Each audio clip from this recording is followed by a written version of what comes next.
Item ಯಾವುದೇ ಇರಲಿ try ಮಾಡಿ ಆಚಿ ಚಿಕನ್ ಮಸಾಲಾ. ಪೆಟ್ರೋಲ್ ಬೆಲೆ ಏರಿಕೆ ಖಂಡಿಸಿ ಕೈ ನಾಯಕರು ಕೇಂದ್ರದ ವಿರುದ್ಧ ಹರಿಹಾಯ್ತಿದ್ದಾರೆ.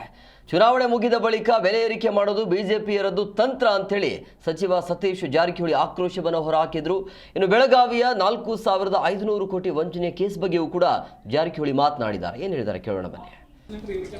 ಇದೇನು ಹೊಸದಲ್ಲ ರೈ, ಸುಮಾರು 2-3 ದಿನ ಚುನಾವಣೆ ಮುಗಿದ ತಕ್ಷಣ ಮತ್ತೆ ಬೆಲೆ ಏರಿಸಿದ್ದನ್ನು ನಾವು ನೋಡಿದ್ವಿ ಈ ದೇಶದಲ್ಲಿ. ಸೊ ಅದು ಬಿ ಜೆ ಪಿಯವರ ಒಂದು ಸ್ಟ್ರಾಟಜಿ. ಯಾವಾಗಲೂ ಚುನಾವಣೆ ಆದ ತಕ್ಷಣ ಮಾಡೇ ಮಾಡ್ತಾರೆ. ಚಿಂತೆ ಮಾಡ್ಬೇಕು, ಅವ್ರ ಪಾರ್ಟಿಯವ್ರು ಚಿಂತನೆ ಮಾಡಬೇಕು. ಅಲ್ಲಿ ಸೀನಿಯರ್ಸ್ ಭಾಳಷ್ಟು ಇದ್ದಾರೆ. ಬರೀ ಪ್ರವಾಸ ಆಯಿತು, ಆದರೆ ಇದಕ್ಕೆ ಒಂದು ಕಾಯಕಲ್ಪ ಕೊಡಬೇಕು ಅನ್ನೋದು ಅವ್ರ ಪಕ್ಷದವ್ರು ಅದನ್ನು ಹೇಳಬೇಕು ಪ್ರಧಾನಮಂತ್ರಿ. ಯಾಕಂದ್ರೆ ಪಕ್ಷ ದೊಡ್ಡದು, ವ್ಯಕ್ತಿಗತ ಎಲ್ಲ ಪಕ್ಷ ಭಾಳ ದೊಡ್ಡದು. ಪಕ್ಷ ಅವ್ರಿಗೆ ಸಲಹೆ ಸೂಚನೆ ಕೊಡಬೇಕು, ಯಾವ ಥರ ದೇಶ ನಡೆಸಬೇಕು ಏನಂತ.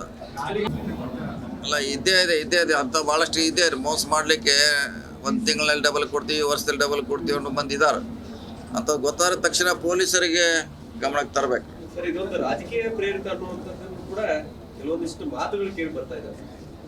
ಪ್ರಕರಣದಲ್ಲಿ ರಾಜಕೀಯ ಯಾರು ಮಾಡ್ತಾರೆ, ಯಾರು ಮಾಡೋರು ರಾಜಕೀಯ ಮಾಡೋರು ಅದಕ್ಕೆ ಹೇಳಿಲ್ಲ. ಹೇಳೋರು ಅಂತ ಅವ್ರು ಹೇಳೋರು, ಅವ್ರಿಗೆ ನೋ ಲಿಮಿಟ. ರಾಜಕೀಯ ಅಂತ ಹೇಳಿಬಿಡ್ತಾರೆ. ಇಷ್ಟೆಲ್ಲ ದೊಡ್ಡ ಹಗರಣ ಆಗಿದೆ, ಅದ್ರಲ್ಲಿ ರಾಜಕೀಯ ಪ್ರಶ್ನೆ ಇರಲ್ಲ.